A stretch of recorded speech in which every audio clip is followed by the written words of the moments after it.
Hi, everyone. My name is Rachel Stern. I'm the founder and managing partner of Govtech Ventures, and we're back for another weekly Govtech video. And today I'm with Aaron Kutz with Direct Recruiters, who specializes in recruitment for Govtech companies. So if you had to name the top three roles a Govtech founder is going to fight the hardest to land right now, what are they?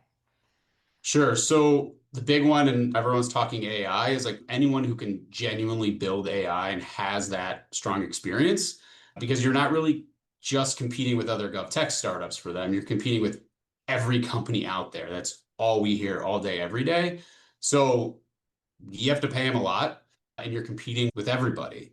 Two is that implementation and customer success folks who actually understand how government buys, deploys, and what that process looks like.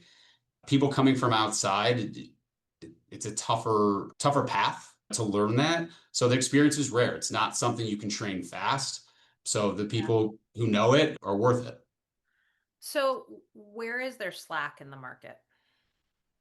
So for a gov tech company, it's going to be you can always go after non-gov tech focused SaaS marketers, SDRs, project managers. Hmm. There's plenty of supply of those people because there's obviously outside of GovTech, that's a much larger market. Yeah. So the catch is most of them don't understand the 12, 14, 18, 24-month sales cycle.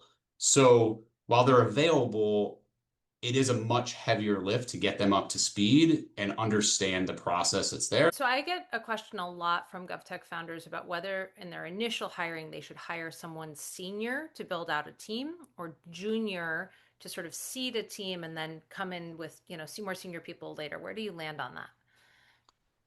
I think it depends on the person and it depends where exactly you're sitting with the customers and how that's going.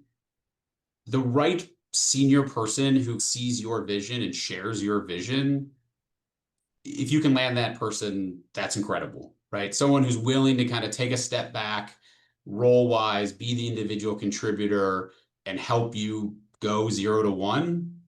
Awesome if you can do it. But a lot of times, what you really need is more of that junior doer who's not necessarily building the strategy, not necessarily building out the team. Yeah. And where do you see founders making mistakes when they do job posts?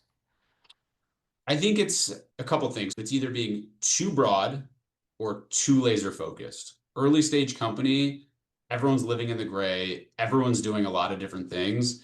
If you're way too broad, sometimes people get the sense of like, what am I actually going to be doing? And what is the skill set that I'm going to be utilizing? And it can raise a little bit of red flags. And then the other side, if you're too laser focused, people that want to join startups and early stage companies like the ambiguity of a role. So if you're too laser focused, sometimes that turns people off where it's like, hey, I actually want to bring in this that I did in a previous role and then that I did in another role. And I want to bring it all together. And if they get the sense they can't do that, it might turn them off a little bit as well. Early stage, I think a lot of times it's combining two very distinct skill sets that don't naturally go together into one role. I think in the beginning, it's be flexible in skill set. Find someone who kind of shares that entrepreneurial spirit, has a strong EQ, strong work ethic. You got a sense that they can kind of live in the gray and then zero in on what they do really well and get them there and help them grow that. And then when you're ready as an organization, go find the bucket that they didn't fill. Aaron, thank you so much for coming on. We appreciate it.